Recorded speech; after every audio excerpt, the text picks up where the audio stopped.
দাদা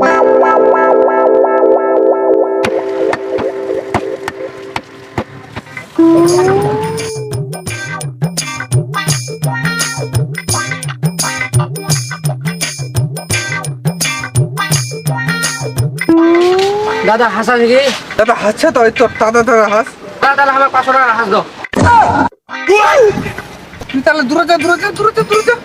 দাদা কেন? হাঁসের কেজি 3 লাখ টাকা, তুই 500 টাকা খাইলি পারছি? দাও না দাদা 500 টাকা। 500 টাকা কি করবেন? 500 টাকা হাস তো কখনই পাবেন। ধরো দাদা, এই ধরো তোমার 500 টাকা হাস। কেন দিল গেলে? দাদা পলাশিন দাও। পোলোচিন ধোয়া যাবে নাই, এমনি তো তোমার মাংস বেশি দিছি আমার। একটা পোলোচিনের দাম 30,000 টাকা। দাদা এটা পলাশিন ধোয়াই দাও। ধরো ধরো। ধরো তাহলে 500 টাকা। হাই রে বাপ, মাংসের দাম এত ভারী গেল, দূর আর মাংসই নি খাম।